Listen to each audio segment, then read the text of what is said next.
Dude, where's my car? Where's your car, dude? Who told you you can eat my cookies? Well, all I hear all day long at school is how great Marcia is at this or how wonderful Marcia did that. Marcia, Marcia, Marcia. Pizza! Pizza, pizza, going Tommy. Me so hungry, me so hungry. It is the Al Travis Show, and every week we get to have Alysen Nesse on the program. I'm very excited to do that. Alysen, how are you today? I am doing well. How are you, Al? I'm good. For folks who don't know, and I'll share what I can. If I get too far, let me know. You actually work at the Capitol, right? You're like a lobbyist person. Yes. I don't work for the legislature, but yes, I am at the Capitol every day. So you excited about 2 weeks from now? This stuff kickstarts on, what, the 17th? 17th, yep. Does that excite you? It's always exciting, but each year has a different level of excitement based off of, is it a budget year? Is it policy year? Okay. So is this the short one or the long one? For folks who know, you generally start, and then there's the one that gets done in like April, then one in May, right? Which one is this? Well, they all get done in May, but instead of starting January 3rd, we're starting February 17th. Okay, fair enough. This is a short one. So is it like a teacher, though? Very excited to get started, new year, you're going to run in, and then by the end of it, you're like, could we get this thing over with? Is it a teacher mentality you're going in with? Well, you can be honest. No, I mean, I want to get new clothes for the first couple days, got the new outfits, and then. Yeah, no, I have clients that have some serious stuff this year, and I want to try to get it done. Okay, but let's talk about that. Yeah. Because what can get done? We've been saying on the show, gun control was going to be one of them, right? I mean, after the shootings and after the church shooting, this was it. Then the fraud thing hit us like a freight train, right? And now we're in national news. And then it's the ICE deal. Yeah. What other things possibly could actually be talked about with any purpose whatsoever? The blood, the light, the oxygen sucked out of the room once you get to that, right? I mean, is there anything else going to get done? I mean, there's some really boring stuff because it's not a budget year. They passed the budget last session. So and we do 2-year budgets. It's a policy year. It's a bonding year. And so we're going to have some really kind of wonky technical stuff that could potentially get done. Stuff people aren't going to get excited about, but it does matter. So we'll see. Let me ask you. We just had the Midwest Law Center on, and they were part with, and I want to say the Midwest Gun Caucus Owners Club or something, whatever it was. But they went to the Supreme Court and they had their portion of that omnibus bill last year, pulled out because it can't be an omnibus bill, whatever it is. But according to him, there are others that are also then we want out because you didn't do ours right. And if that were to happen, that the courts come out and say, yeah, you just did it wrong, all that stuff doesn't count, go at it. I would imagine the entire session is just trying to repass the stuff you passed because you know what? Like paid family leave. We're already writing checks for that bad boy. So you know what I'm saying? How unbelievably complicated does Allison's life get if that were to happen?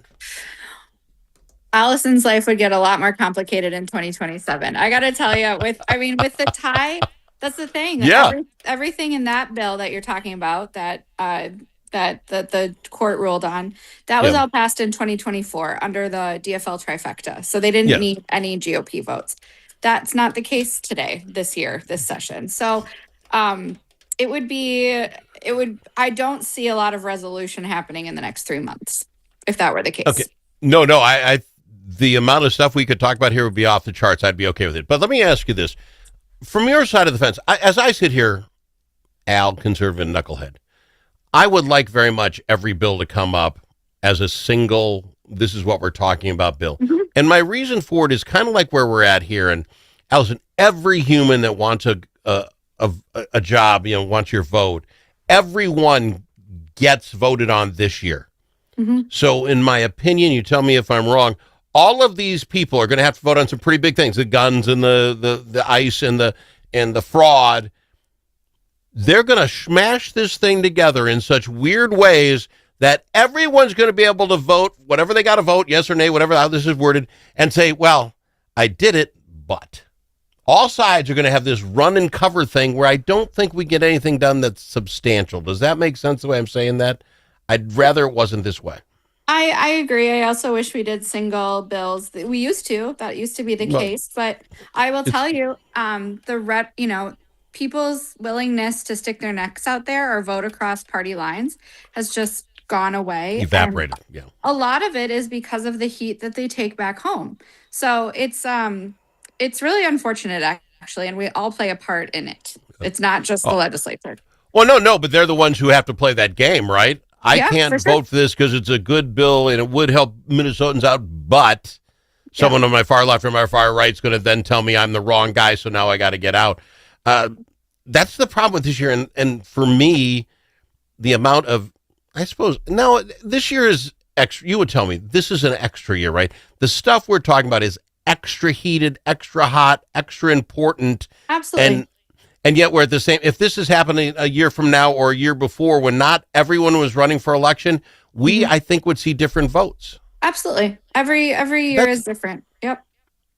Well, this is too bad. So anything get done this year in those categories? I mean, you're going to get the budgets, not the budget, the bonding done.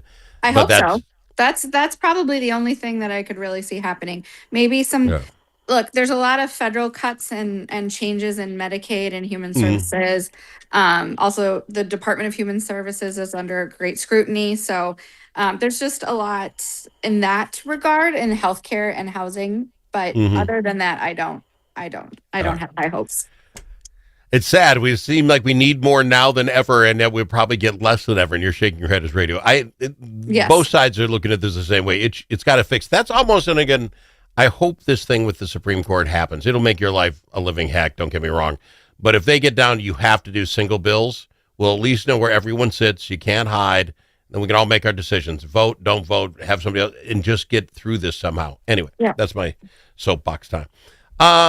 Two things. So the caucuses yesterday, I find it interesting, and the Republicans throw theirs out. I mean, here's the straw polls, wing, wing, wing. Now, we didn't get that so much on the Democrat side. Now I get it. One person's in, so maybe there wasn't any rewrite. I was looking to see, because did you see that thing about hashtag draft Aaron EMQ draft Aaron May Quaid? Yeah, right? I saw that website. Yep. Okay, so I'm not saying it was a huge movement, but I thought it would be interesting if there was enough of that. And let's say it's 10%. I don't know what would be enough to make people shake in their boots. Let's say 10%, whatever that straw poll. Well, you guys did a straw poll and 10% said, we want Aaron May Quaid. And I'm not trying to raise problems here, but that would have made a great conversation piece this morning. Does Amy Klobuchar, Senator Klobuchar, have to move a little left to make those people feel happier? You know what I'm saying? We didn't see anything from you guys. How come? Well, there was a straw poll for governor last night, and so we haven't seen that on the thing, but the one for the Republicans, I wonder. Yeah, the Republicans put theirs out at like midnight, and we just haven't. Yeah. There was we had more caucus turnout. We had numbers bigger than 2008. So last night's caucuses were so big that it's just, there's going to be a little delay. Okay. Fair enough. I'm just good. That'll be something fun to talk about. Can we go to break a little early? Because I would love to talk about the results on the other side, which I think those at the bottom are say, it's a straw poll. It doesn't really matter. But when you look at the numbers, I think it's going to matter. It matters. Can we talk about it on the other side? I love having her on. It's Alysen Nesse on the Al Travis Show. More right after this. You need a friend at the Capitol who knows how to get things done. And you're in luck, because that's exactly who we are. Your friends at the Capitol. And we deliver results. At Momentum Advocacy, we bring decades of experience in lobbying, public affairs, and crisis communications. From local nonprofits to national corporations, we help you move policy, manage your media, and make your voice heard. We're not just seasoned pros, we're essential partners. Momentum Advocacy, your friends at the Capitol. Learn more at momentum-advocacy.com. Chanhassen Dinner Theatres proudly presents Guys and Dolls, packed with comedy, romance, dazzling dance numbers, and unforgettable characters. This Tony Award-winning Best Musical takes you from the gritty streets of New York to the colorful cafes of Havana. It's a high-rolling musical spectacular everyone will love. Don't wait. Visit chanhassendt.com and grab your tickets today. Guys and Dolls. Chanhassen Dinner Theatres, always entertaining you.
Amongst friends, the Al Travis Show.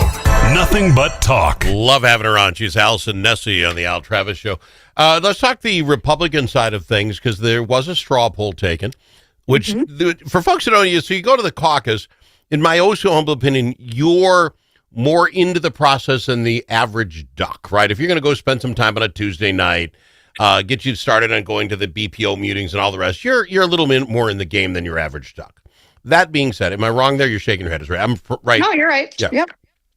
So if we go and do this straw poll, which holds no one to nothing, right? You can vote however you want here and change your mind later. It's just a poll. And if I were to tell you that in the polling yesterday, with whatever it is, 14 people on the Republican side running, 1, 2, 3, 4, 5, 6, 7, 8, 8 of them on that side got less than undecided. And I'm not telling anybody how to run their campaign, but if someone who went to that meeting and is involved and isn't locked in could not write your name down just to be a placeholder and show a little support for you, don't you have to look at that? I know it doesn't mean anything, but don't you have to, Alysen? Oh, my goodness. I mean, you can spin it any way you want, Al. You can say... I'm not lying. Shouldn't 8 people drop out today and just say... I think so. I mean... Okay. Yeah. And honestly, these numbers are some of the biggest numbers the GOP's ever put up too. So people's engagement was high yesterday, and that is a good thing. It is a good thing. But again, back to the Republicans, in my opinion, you look at the Democratic side, we got one person running for governor. That person's running now and can run against Trump, can run against this whole group. That person has a lane. When you have 14 people on the Republican side, you have to wean it down somehow before you get some focus. Now, that being said, we'll throw a Speaker Damath, wanted, I can't read it from here, 40,255, I think is what it says, to Kendall, who was next, Kendall Quall, 3550 something, and then Mike Lindell. So, I mean, those would be the 3. Scott Jensen would be 4, but he even falls way off. I'm not saying that they're the only ones that need to stay in, but it does show you where the support is, right? These are the Republicans saying, hey, here's where we're leaning right now. It can all change, but isn't that interesting? It is interesting, and I think you'll see quite a now. Would it make sense to drop out today if you're in that under that top four Yeah. potentially? But also, some people are going to want to bring their folks to the convention and have a say. And have a say and potentially negotiate a position with a different with a different candidate based on, and then give their delegates or give their numbers. So all right. The other poll that came out that I thought was interesting, KSTP did it, and it showed, Peggy Flanagan, Lieutenant Governor Flanagan, came out with a couple of her own polls saying she's up 13, 14 points. I think that teed the Craig people off. They said it's her own polls. I think, which is fun. This is the fun of running.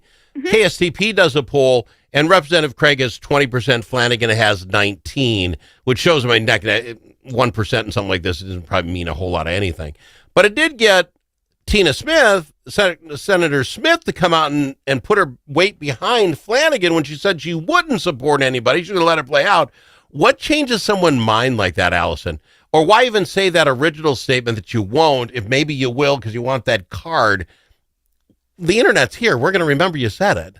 we are, and I think I'll be honest, the Democrats right now, what Representative Craig is struggling with is this vote that she took last fall that increased the scope and power and funding for ICE. And now we're living in this reality. And so, sure, you might have said something 8 months ago, but realities and facts change. So, all right. And that's fair enough. My own point, that makes that interesting to me because then Phillips got on Craig's side. Yep. So, I mean, it's there's going to be something to talk about on the Democratic side, which I find interesting. Absolutely. Now, the other one is Michelle Tafoya gets in. She's already at 13 a week into this thing, and doubled anyone else on the Republican side. I'm not saying that gives it to her because the Republicans now are going to have to fight her. I know the terminology is not cool. We have to go after her. She is a pro-choice Republican. She had times when she wasn't really big on Trump. I mean, these are things she's going to have to fight on the right side. So I don't think that 13% for her is necessarily untakeoverable.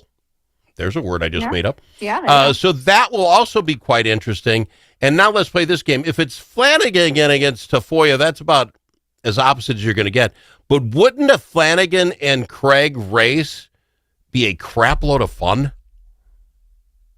You know, it has been so long since the Republicans have put up a formidable candidate. So yeah, it actually would be fun. Because it hasn't been fun. Royce was not fun. You got to go to the fight, but I can beat him up without hurt working. Yeah, okay, I'll give you that. Again, you're playing with my emotion. But now on the only other poll, and again, it's KSCP, I find interesting. They did it against Senator Klobuchar against the Republican nods, right? And she wins by 14% against all of them. Yep. And that makes some sense. Yeah, there's enough undecided to make things interesting. But what's interesting to me about it, I throw it to you with the last 3 minutes. Mm-hmm. If you're Klobuchar, the most beloved politician in Minnesota for 20 years, ran for president. This woman, I mean, she is out there. How does she only make it to 50%? I would have thought 65, 60, because of who she is, and there weren't that many undecideds. Undecideds that don't know about Amy is interesting to me. Your thoughts? I don't disagree, and I think I think it's so early right now too that people do not like to say, "Oh, it's February. I know exactly who I'm voting for in November." That's just not what people say. So, well, then why are we polling? Because I agree with you on that, but then why ask? Because if people can't, how are you undecided? You're not held to it. It's a phone call. Yeah, I'm for Amy right now. Okay, that doesn't mean you got to go to the booth and hold the Amy button. It seems weird to me. Well, Al, polling pollsters make a lot of money. Pollsters drive fundraising. Like it's a business, honey. Okay, fine. I'm just saying that for those on the other side, you can say, I don't want to take the poll. It's not your business. Hang up, then you're not in the thing. Yeah. But to sit there and take the poll and said, well, I'm going with undecided. Really? Do you know Bob on the other side of the line? Like he's going to hold it against you? I don't know. I find that interesting. But the numbers are fascinating. I would have thought it would have been more for Senator Klobuchar. It wasn't. And again, I don't remember who was the closest, but 30% seemed very locked in on the Republican side. Didn't matter who they were. It was going to be 30. Yep. So I think that's a decent start for them, quite frankly. And now you got to beat each other up, and we'll talk about it. But I think it's good. Yeah. That might actually become an interesting race as well. Thoughts? I'm No race, no seat is ever spoken for. No one owns it. It should be a fight. There should be debates. It should be an actual race. And that I strongly support that. You know what? I'm out of time, but I love having you on the show, Alysen. I thank you for taking the time to do it. I really do appreciate you. You have a good week. You too. See you next week. Alysen Nesse on the Al Travis Show.